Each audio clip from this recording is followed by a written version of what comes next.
അധ്യായം 17 അൽ ഇസ്റാ. അവതരണം മക്കയിൽ.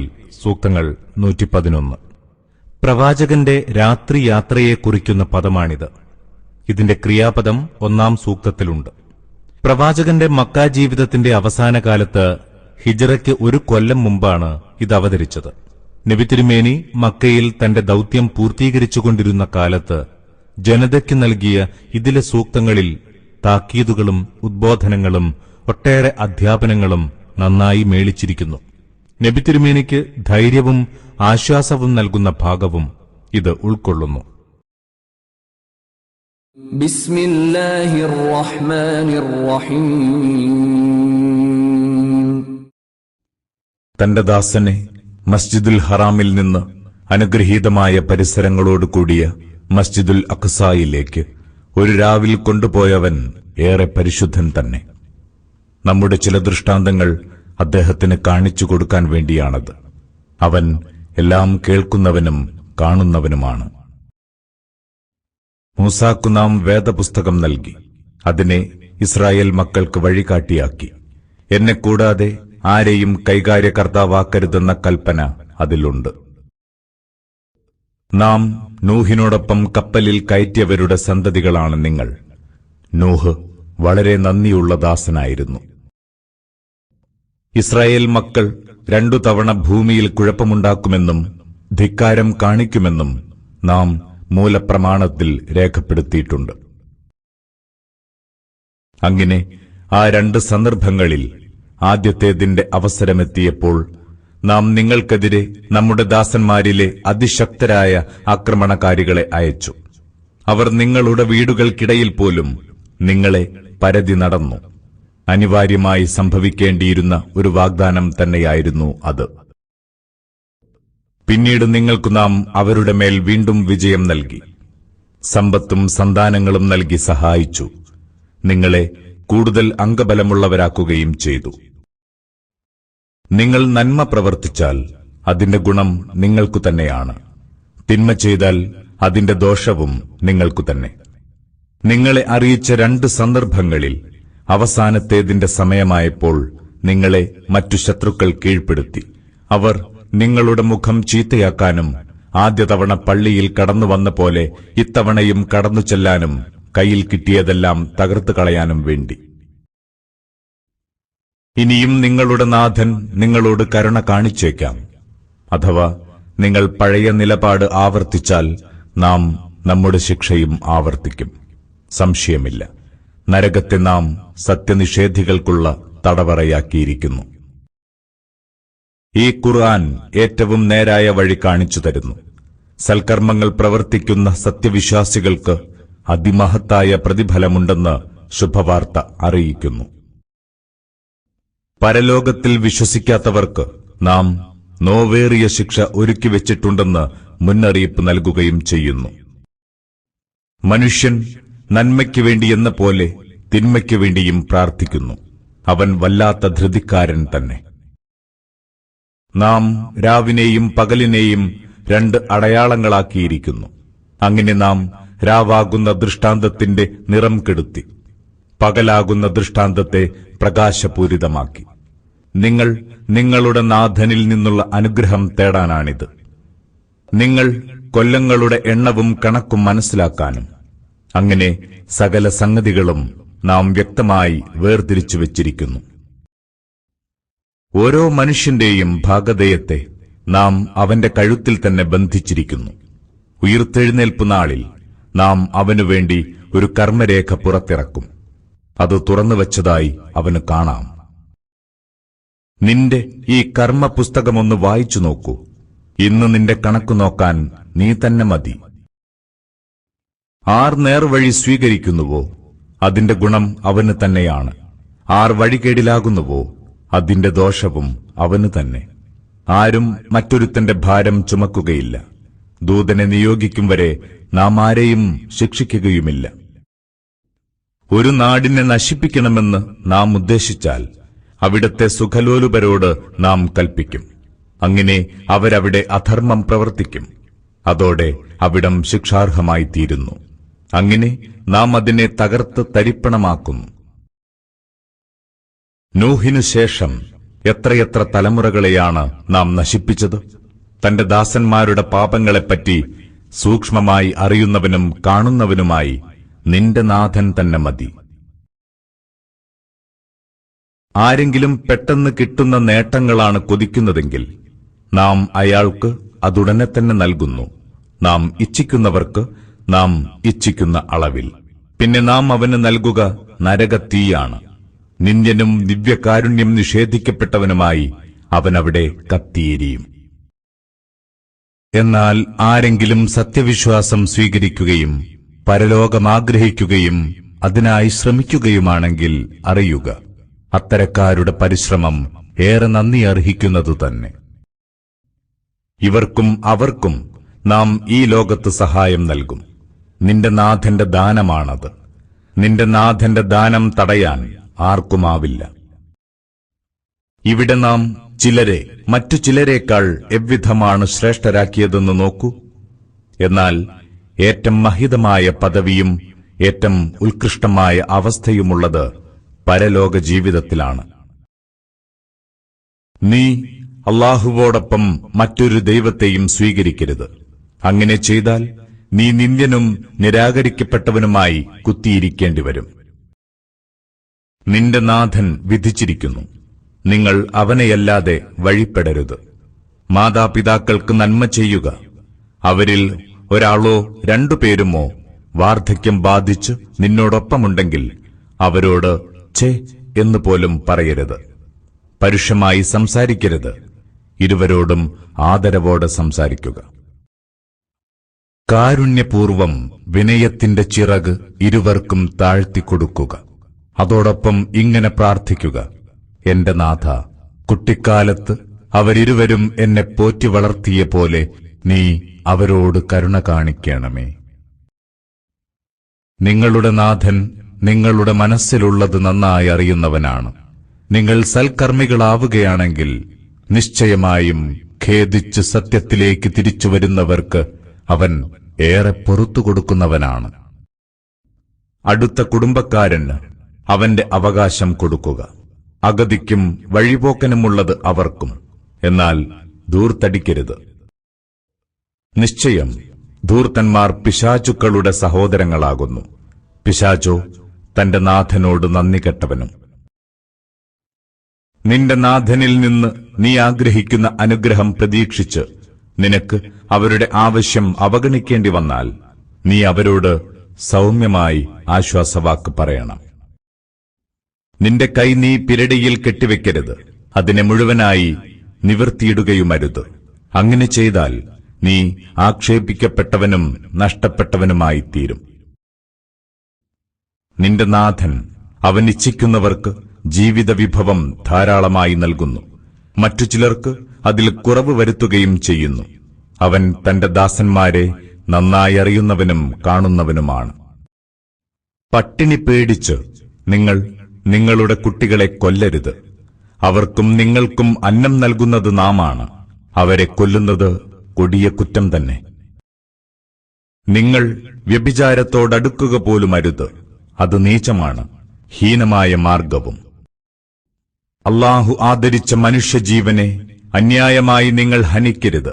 ആരെങ്കിലും അന്യായമായി വധിക്കപ്പെട്ടാൽ അവന്റെ അവകാശികൾക്ക് നാം പ്രതിക്രിയയ്ക്ക് അധികാരം നൽകിയിരിക്കുന്നു. എന്നാൽ അവൻ കൊലയിൽ അതിര് കവിയരുത്. തീർച്ചയായും അവൻ സഹായിക്കപ്പെടുന്നവനാകുന്നു. അനാഥന്റെ ധനത്തോട് നിങ്ങൾ അടുക്കാതിരിക്കുക, ഏറ്റവും നല്ല നിലയിലല്ലാതെ. അവൻ കാര്യവിവരമുള്ളവനാകും വരെ നിങ്ങൾ കരാർ പാലിക്കുക. കരാറിനെക്കുറിച്ച് ചോദ്യം ചെയ്യപ്പെടും, തീർച്ച. നിങ്ങൾ അളന്നുകൊടുക്കുമ്പോൾ അളവിൽ തികവ് വരുത്തുക. കൃത്യതയുള്ള തുലാസുകൊണ്ട് തൂക്കിക്കൊടുക്കുക. അതാണ് ഏറ്റവും നല്ലത്. അന്ത്യഫലം ഏറ്റവും മികച്ചതാകാനുള്ള വഴിയും അതുതന്നെ. നിനക്കറിയാത്തവയെ നീ പിൻപറ്റരുത്. കാതും കണ്ണും മനസ്സുമെല്ലാം ചോദ്യം ചെയ്യപ്പെടുന്നവ തന്നെ. നീ ഭൂമിയിൽ അഹങ്കരിച്ചു നടക്കരുത്. ഭൂമിയെ പിളർക്കാനൊന്നും നിനക്കാവില്ല. പർവ്വതങ്ങളോളം പൊക്കം വെക്കാനും നിനക്കാവില്ല, ഉറപ്പ്. ഇവയിലെ മോശമായവയെല്ലാം നിന്റെ നാഥൻ വെറുത്തകറ്റിയവയാണ്. നിന്റെ നാഥൻ നിനക്ക് ബോധനം നൽകിയ ജ്ഞാനത്തിൽപ്പെട്ടതാണിത്. നീ അല്ലാഹുവോടൊപ്പം മറ്റൊരു ദൈവത്തെയും സ്വീകരിക്കരുത്. അങ്ങനെ ചെയ്താൽ നീ നിന്ദ്യനും അല്ലാഹുവിന്റെ അനുഗ്രഹം വിലക്കപ്പെട്ടവനുമായി നരകത്തിലെറിയപ്പെടും. നിങ്ങളുടെ നാഥൻ നിങ്ങൾക്ക് പുത്രന്മാരെ തരികയും തനിക്കുവേണ്ടി മലക്കുകളിൽ നിന്ന് പുത്രിമാരെ സ്വീകരിക്കുകയുമാണോ ചെയ്തത്? വളരെ ഗുരുതരമായ വാക്കാണ് നിങ്ങൾ പറയുന്നത്. ജനം ചിന്തിച്ചു മനസ്സിലാക്കാനായി നാം ഈ ഖുർആനിൽ കാര്യങ്ങൾ വിവിധ രൂപത്തിൽ വിശദീകരിച്ചിരിക്കുന്നു. എന്നിട്ടും ഇത് സത്യത്തിൽ നിന്നുള്ള അവരുടെ അകൽച്ച വർദ്ധിപ്പിക്കുക മാത്രമാണ് ചെയ്യുന്നത്. പറയുക, അവർ വാദിക്കും പോലെ അല്ലാഹുവോടൊപ്പം മറ്റു ദൈവങ്ങളുണ്ടായിരുന്നെങ്കിൽ ഉറപ്പായും അവർ സിംഹാസനാധിപന്റെ സ്ഥാനത്തെത്താൻ സകല മാർഗങ്ങളും തേടുമായിരുന്നു. അവർ പറഞ്ഞു പരത്തുന്നതിൽ നിന്നെല്ലാം അല്ലാഹു എത്രയോ പരിശുദ്ധനാണ്. അവയ്ക്കെല്ലാമുപരി അവൻ എത്രയോ ഉന്നതനായിരിക്കുന്നു. 7 ആകാശങ്ങളും ഭൂമിയും അവയിലുള്ളവയൊക്കെയും അവന്റെ വിശുദ്ധിയെ വാഴ്ത്തുന്നു. അവനെ സ്തുതിക്കുന്നതോടൊപ്പം അവന്റെ പരിശുദ്ധിയെ പ്രകീർത്തിക്കാത്ത യാതൊന്നുമില്ല. പക്ഷേ അവരുടെ പ്രകീർത്തനം നിങ്ങൾക്ക് മനസ്സിലാവുകയില്ല. അവൻ വളരെ സഹനമുള്ളവനും ഏറെ പൊറുക്കുന്നവനുമാണ്. നീ ഖുർആൻ പാരായണം ചെയ്യുമ്പോൾ നിനക്കും പരലോകത്തിൽ വിശ്വസിക്കാത്തവർക്കുമിടയിൽ നാം അദൃശ്യമായ ഒരു മറയിടുന്നു. അത് മനസ്സിലാക്കാനാവാത്ത വിധം അവരുടെ ഹൃദയങ്ങൾക്ക് നാം മൂടിയിടുന്നു, കാതുകൾക്ക് അടപ്പിടുന്നു. നിന്റെ നാഥനെ ഈ ഖുർആനിൽ നീ പരാമർശിക്കുമ്പോൾ അവർ വെറുപ്പോടെ പിന്തിരിഞ്ഞു പോകുന്നു. നിന്റെ വാക്കുകൾ അവർ ചെവി കൊടുത്തു കേൾക്കുമ്പോൾ യഥാർത്ഥത്തിൽ എന്താണവർ ശ്രദ്ധിച്ചു കേട്ടുകൊണ്ടിരുന്നതെന്ന് നമുക്ക് നന്നായി അറിയാം. അവർ സ്വകാര്യം പറയുമ്പോൾ എന്താണവർ പറയുന്നതെന്നും. ഈ അക്രമികൾ പറഞ്ഞുകൊണ്ടിരുന്നത്, നിങ്ങൾ പിന്തുടരുന്നത് മാരണം ബാധിച്ച ഒരു മനുഷ്യനെ മാത്രമാണെന്നാണ്. നോക്കൂ, എவ்விധമാണ് അവർ നിനക്ക് ഉപമകൾ ചമയ്ക്കുന്നത്. അങ്ങനെ അവർ പിഴച്ചുപോയിരിക്കുന്നു. അതിനാൽ അവർക്ക് നേർവഴി പ്രാപിക്കാനാവില്ല. അവർ ചോദിക്കുന്നു, ഞങ്ങൾ എല്ലുകളും നുരുമ്പിയ തുരുമ്പുകളുമായി മാറിയാൽ പിന്നെയും പുതിയ സൃഷ്ടിയായി ഉയിർത്തെഴുന്നേൽപ്പിക്കപ്പെടുമെന്നോ? പറയുക, നിങ്ങൾ കല്ലോ ഇരുമ്പോ ആയിക്കൊള്ളുക. അതല്ലെങ്കിൽ നിങ്ങളുടെ മനസ്സുകളിൽ കൂടുതൽ വലുതായി തോന്നുന്ന മറ്റു വല്ല സൃഷ്ടിയുമായി തീരുക. എന്നാലും നിങ്ങളെ ഉയിർത്തെഴുന്നേൽപ്പിക്കും. അപ്പോഴവർ ചോദിക്കും, ആരാണ് ഞങ്ങളെ ജീവിതത്തിലേക്ക് തിരിച്ചുകൊണ്ടുവരിക? പറയുക, നിങ്ങളെ ആദ്യം സൃഷ്ടിച്ചവൻ തന്നെ. അന്നേരം അവർ നിന്റെ നേരെ തലയാട്ടിക്കൊണ്ട് ചോദിക്കും, എപ്പോഴാണ് അതുണ്ടാവുക? പറയുക, അടുത്തുതന്നെ ആയേക്കാം. അവൻ നിങ്ങളെ വിളിക്കുകയും നിങ്ങൾ അവനെ സ്തുതിച്ചുകൊണ്ട് ഉത്തരം നൽകുകയും ചെയ്യുന്ന ദിവസം. അപ്പോൾ അല്പകാലം മാത്രമേ നിങ്ങൾ ഭൂമിയിൽ കഴിച്ചുകൂട്ടിയിട്ടുള്ളൂവെന്ന് നിങ്ങൾക്ക് തോന്നും. നീ എന്റെ ദാസന്മാരോട് പറയുക, അവർ പറയുന്നത് ഏറ്റവും മികച്ച വാക്കുകളാകട്ടെ. തീർച്ചയായും പിശാച് അവർക്കിടയിൽ കുഴപ്പം കുത്തിപ്പൊക്കുന്നു. പിശാച് മനുഷ്യന്റെ പ്രത്യക്ഷ ശത്രു തന്നെ. നിങ്ങളുടെ നാഥൻ നിങ്ങളെപ്പറ്റി നന്നായി അറിയുന്നവനാണ്. അവൻ ഇച്ഛിക്കുന്നുവെങ്കിൽ അവൻ നിങ്ങളോട് കരുണ കാണിക്കും. അവൻ ഇച്ഛിക്കുന്നുവെങ്കിൽ നിങ്ങളെ ശിക്ഷിക്കുകയും ചെയ്യും. നാം നിന്നെ അവരുടെ കൈകാര്യകർത്താവായി നിയോഗിച്ചിട്ടില്ല. ആകാശഭൂമികളിലുള്ളവരെക്കുറിച്ചൊക്കെ നന്നായി അറിയുന്നവൻ നിന്റെ നാഥനാണ്. തീർച്ചയായും നാം പ്രവാചകന്മാരിൽ ചിലർക്ക് മറ്റു ചിലരേക്കാൾ ശ്രേഷ്ഠത നൽകിയിട്ടുണ്ട്. ദാവൂദിന് നാം സങ്കീർത്തനം നൽകി. പറയുക, അല്ലാഹുവല്ലാത്ത ദൈവങ്ങളെന്ന് നിങ്ങൾ വാദിച്ചു വരുന്നവരോട് പ്രാർത്ഥിച്ചു നോക്കൂ. നിങ്ങളിൽ നിന്ന് ഒരു ദുരിതവും തട്ടിമാറ്റാൻ അവർക്ക് സാധ്യമല്ല. ഒന്നിനും ഒരു മാറ്റവും വരുത്താൻ അവർക്കാവില്ല. ഇക്കൂട്ടർ ആരെയാണോ വിളിച്ചു പ്രാർത്ഥിക്കുന്നത്, അവർ സ്വയം തന്നെ തങ്ങളുടെ നാഥന്റെ സാമീപ്യം നേടാൻ വഴി തേടിക്കൊണ്ടിരിക്കുകയാണ്. അവരിൽ അല്ലാഹുവുമായി ഏറ്റവും അടുത്തവർ പോലും അവന്റെ കാരുണ്യം കൊതിക്കുന്നു, അവന്റെ ശിക്ഷയെ ഭയപ്പെടുകയും ചെയ്യുന്നു. നിന്റെ നാഥന്റെ ശിക്ഷ പേടിക്കപ്പെടേണ്ടതു തന്നെ തീർച്ച. ഉയിർത്തെഴുന്നേൽപ്പ് നാളിന് മുമ്പായി നാം നശിപ്പിക്കുകയോ കഠിനമായി ശിക്ഷിക്കുകയോ ചെയ്യാത്ത ഒരു നാടുമുണ്ടാവുകയില്ല. അത് മൂലപ്രമാണത്തിൽ രേഖപ്പെടുത്തിയ കാര്യമാണ്. ദൃഷ്ടാന്തങ്ങൾ അയക്കുന്നതിൽ നിന്ന് നമ്മെ തടയുന്നത് ഇവർക്ക് മുമ്പുണ്ടായിരുന്നവർ അത്തരം ദൃഷ്ടാന്തങ്ങളെ നിഷേധിച്ച് തള്ളിക്കളഞ്ഞുവെന്നത് മാത്രമാണ്.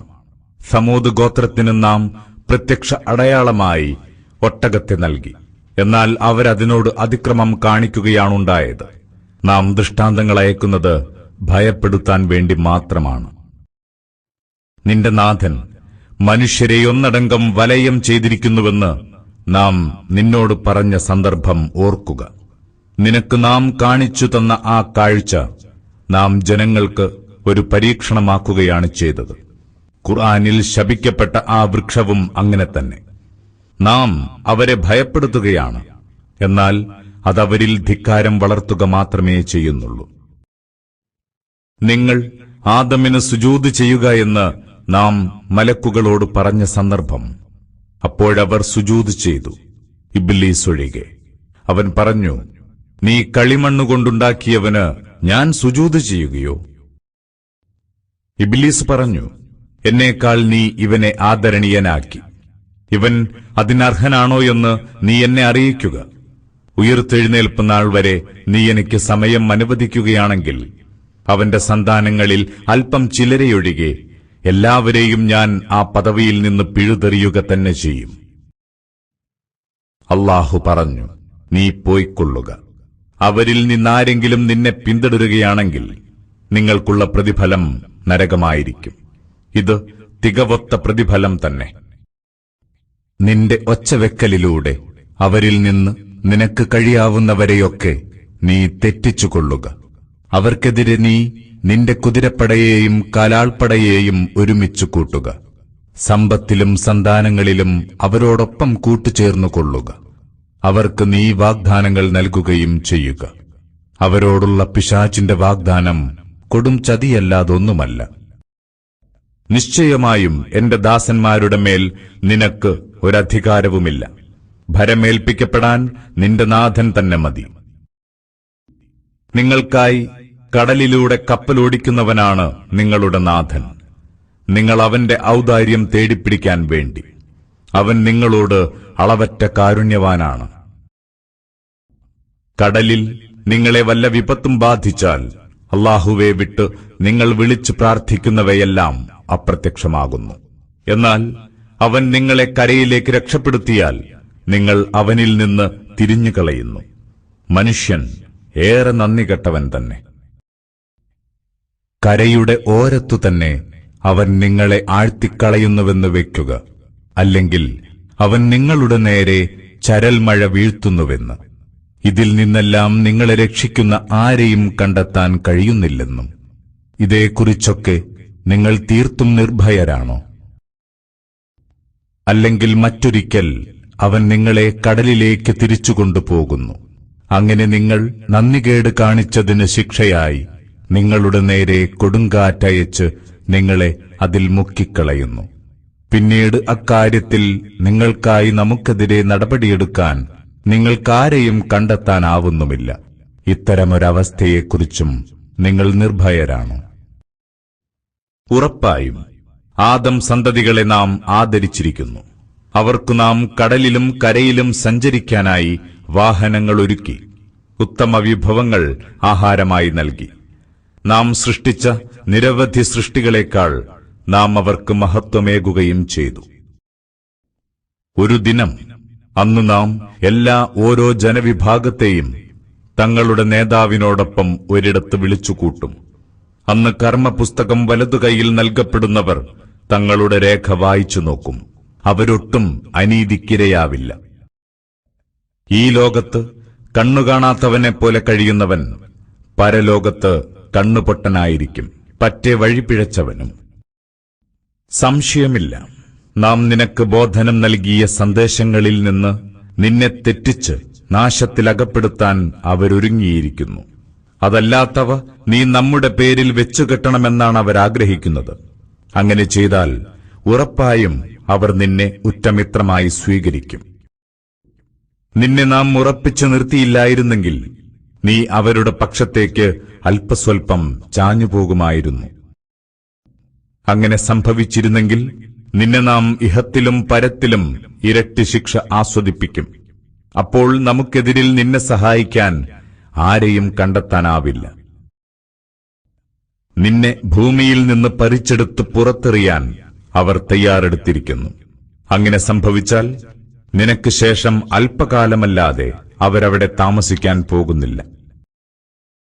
നിനക്ക് മുമ്പ് നാം അയച്ച നമ്മുടെ ദൂതന്മാരുടെ കാര്യത്തിലുണ്ടായ നടപടിക്രമം തന്നെയാണിത്.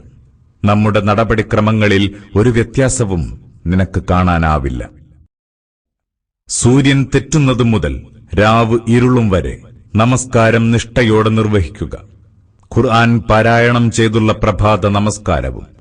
തീർച്ചയായും പ്രഭാത പ്രാർത്ഥനയിലെ ഖുർആൻ പാരായണം സാക്ഷ്യം വഹിക്കപ്പെടുന്നതാണ്. രാവിലെ ഖുർആൻ പാരായണം ചെയ്ത് തഹജ്ജുദ് നമസ്കരിക്കുക. ഇത് നിനക്ക് കൂടുതൽ അനുഗ്രഹം നേടിത്തരുന്ന ഒന്നാണ്. അതുവഴി നിന്റെ നാഥൻ നിന്നെ സ്തുത്യർഹമായ സ്ഥാനത്തേക്ക് ഉയർത്തിയേക്കാം. നീ പ്രാർത്ഥിക്കുക, എന്റെ നാഥ, നീ എന്റെ പ്രവേശനം സത്യത്തോടൊപ്പമാക്കണമേ, എന്റെ പുറപ്പാടും സത്യത്തോടൊപ്പമാക്കണമേ. നിന്നിൽ നിന്നുള്ള ഒരധികാരശക്തിയെ എനിക്ക് സഹായിയായി നൽകണമേ. പ്രഖ്യാപിക്കുക, സത്യം വന്നു, മിഥ്യ തകർന്നു, മിഥ്യ തകരാനുള്ളത് തന്നെ. ഈ ഖുർആനിലൂടെ നാം സത്യവിശ്വാസികൾക്ക് ആശ്വാസവും കാരുണ്യവും നൽകുന്ന ചിലത് ഇറക്കിക്കൊണ്ടിരിക്കുന്നു. എന്നാൽ അതിക്രമികൾക്കിത് നഷ്ടമല്ലാതൊന്നും വർദ്ധിപ്പിക്കുന്നില്ല. മനുഷ്യന് നാം അനുഗ്രഹമേകിയാൽ അവൻ തിരിഞ്ഞുകളയുന്നു. തനിക്ക് തോന്നിയ പോലെ തെന്നിമാറിപ്പോകുന്നു. അവന് വല്ല വിപത്തും വന്നാലോ നിരാശനാവുകയും ചെയ്യുന്നു. പറയുക, ഓരോരുത്തരും തങ്ങളുടെ മനോനിലയ്ക്കനുസരിച്ച് പ്രവർത്തിച്ചുകൊണ്ടിരിക്കുന്നു. ആരാണ് ഏറ്റവും ശരിയായ മാർഗത്തിലെന്ന് നന്നായി അറിയുന്നവൻ നിങ്ങളുടെ നാഥൻ മാത്രമാണ്. ആത്മാവിനെപ്പറ്റി അവർ നിന്നോട് ചോദിക്കുന്നു. പറയുക, ആത്മാവ് എന്റെ നാഥന്റെ വരുതിയിലുള്ള കാര്യമാണ്. അറിവിൽ നിന്ന് അല്പമേ നിങ്ങൾക്ക് നൽകിയിട്ടുള്ളൂ. നാം ഇച്ഛിക്കുകയാണെങ്കിൽ നിനക്ക് നാം വഹിയായി നൽകിയ സന്ദേശം നാം തന്നെ പിൻവലിക്കുമായിരുന്നു. പിന്നെ നമുക്കെതിരെ നിന്നെ സഹായിക്കാൻ ഒരു രക്ഷകനെയും നിനക്ക് കണ്ടെത്താനാവില്ല. അങ്ങനെ സംഭവിക്കാത്തത് നിന്റെ നാഥന്റെ കാരുണ്യം കൊണ്ട് മാത്രമാണ്. നിന്നോടുള്ള അവന്റെ അനുഗ്രഹം വളരെ വലുതാണ്. പറയുക, മനുഷ്യരും ജിന്നുകളും ഒത്തൊരുമിച്ചു ശ്രമിച്ചാലും ഈ ഖുർആൻ പോലൊന്ന് കൊണ്ടുവരാനാവില്ല. അവരെല്ലാം പരസ്പരം പിന്തുണച്ചാലും ശരി. ഈ ഖുർആനിൽ മനുഷ്യർക്കായി എല്ലാവിധ ഉപമകളും നാം വിവിധ രൂപേണ വിവരിച്ചിട്ടുണ്ട്. എന്നിട്ടും മനുഷ്യരിലേറെ പേരും അവയെ തള്ളിക്കളഞ്ഞു, സത്യനിഷേധത്തിൽ ഉറച്ചുനിന്നു. അവർ പറഞ്ഞു, നീ ഞങ്ങൾക്കായി ഭൂമിയിൽ നിന്ന് ഒരു ഉറവ ഒഴുക്കിത്തരും വരെ ഞങ്ങൾ നിന്നെ വിശ്വസിക്കുകയില്ല. അല്ലെങ്കിൽ നിനക്ക് ഈന്തപ്പനയുടെയും മുന്തിരിയുടെയും ഒരു തോട്ടമുണ്ടാവുകയും അവയ്ക്കിടയിലൂടെ നീ അരുവികൾ ഒഴുക്കുകയും ചെയ്യുക. അല്ലെങ്കിൽ നീ വാദിക്കും പോലെ ആകാശത്തെ ഞങ്ങളുടെ മേൽ കഷ്ണങ്ങളാക്കി വീഴ്ത്തുക. അല്ലാഹുവേയും മലക്കുകളെയും ഞങ്ങളുടെ മുന്നിൽ നേരിട്ട് കൊണ്ടുവരിക. അതുമല്ലെങ്കിൽ നീ നിനക്കായി സ്വർണനിർമ്മിതമായ കൊട്ടാരമുണ്ടാക്കുക. നീ ആകാശത്തേക്ക് കയറിപ്പോവുക. ഞങ്ങൾക്ക് വായിക്കാവുന്ന ഒരു ഗ്രന്ഥം ഇറക്കിത്തരുന്നതുവരെ നീ മാനത്തേക്ക് കയറിപ്പോയതായി ഞങ്ങൾ വിശ്വസിക്കുകയില്ല. പറയുക, എന്റെ നാഥൻ പരിശുദ്ധൻ, ഞാൻ സന്ദേശവാഹകനായ ഒരു മനുഷ്യൻ മാത്രമല്ലേ. ജനങ്ങൾക്ക് നേർവഴി വന്നെത്തിയപ്പോഴെല്ലാം അതിൽ വിശ്വസിക്കാൻ അവർക്ക് തടസ്സമായത് അല്ലാഹു ഒരു മനുഷ്യനെയാണോ തന്റെ ദൂതനായി നിയോഗിച്ചിരിക്കുന്നത് എന്ന അവരുടെ വാദം മാത്രമാണ്. പറയുക, ഭൂമിയിലുള്ളത് ശാന്തരായി നടന്നു നീങ്ങുന്ന മലക്കുകളായിരുന്നുവെങ്കിൽ നിശ്ചയമായും അവരിലേക്ക് നാം ആകാശത്തുനിന്ന് ഒരു മലക്കിനെ തന്നെ ദൂതനായി ഇറക്കുമായിരുന്നു. പറയുക, എനിക്കും നിങ്ങൾക്കുമിടയിൽ സാക്ഷിയായി അല്ലാഹു മതി. തീർച്ചയായും അവൻ തന്റെ ദാസന്മാരെ സൂക്ഷ്മമായി അറിയുന്നവനും കാണുന്നവനുമാണ്. അല്ലാഹു നേർവഴിയിലാക്കുന്നവൻ മാത്രമാണ് സന്മാർഗം പ്രാപിച്ചവൻ.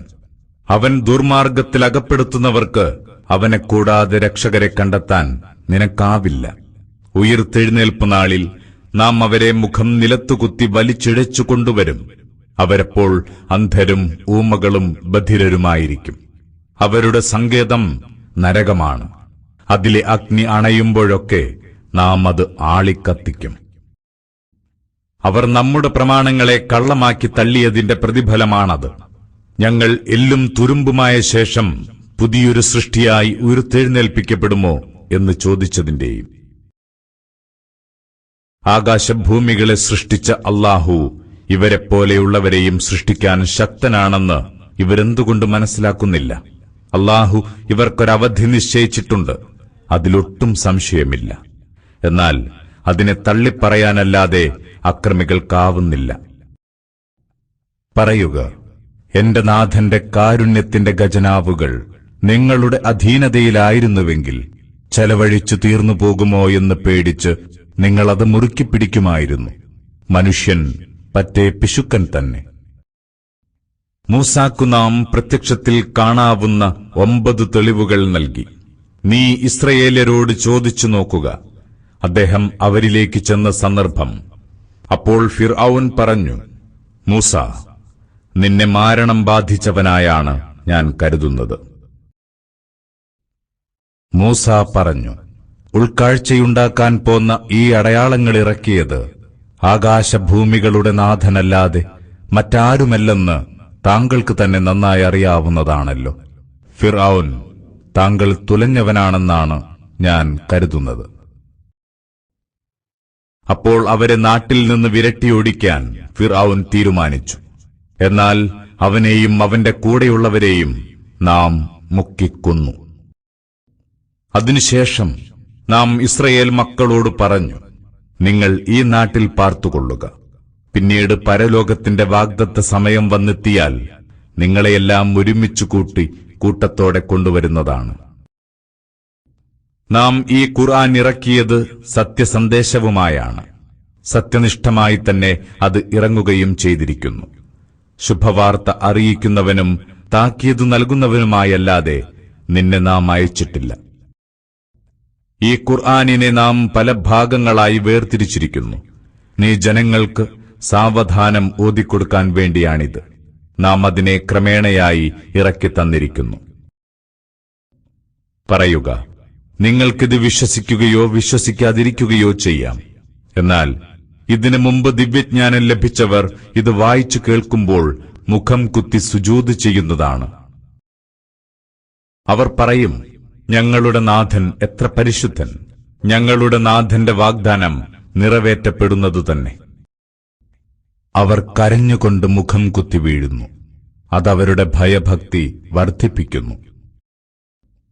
പറയുക, നിങ്ങൾ അല്ലാഹു എന്ന് വിളിച്ചോളൂ, അല്ലെങ്കിൽ പരമകാരുണ്യകനെന്ന് വിളിച്ചോളൂ. നിങ്ങൾ ഏതു പേര് വിളിച്ചു പ്രാർത്ഥിച്ചാലും തരക്കേടില്ല. ഉത്തമനാമങ്ങളൊക്കെയും അവനുള്ളതാണ്. നിന്റെ നമസ്കാരം വളരെ ഉറക്കയാക്കരുത്, വളരെ പതുക്കെയുമാക്കരുത്. അവയ്ക്കിടയിൽ മധ്യമാർഗം അവലംബിക്കുക. അവൻ ആരെയും പുത്രനായി സ്വീകരിച്ചിട്ടില്ല. ആധിപത്യത്തിൽ അവന് പങ്കാളിയുമില്ല. മാനക്കേടിൽ നിന്ന് കാക്കാൻ ഒരു രക്ഷകനെയും അവൻ ആവശ്യമില്ല. അങ്ങനെയുള്ള അല്ലാഹുവിന് സ്തുതി എന്ന് നീ പറയുക. അവന്റെ മഹത്വം കീർത്തിക്കുക.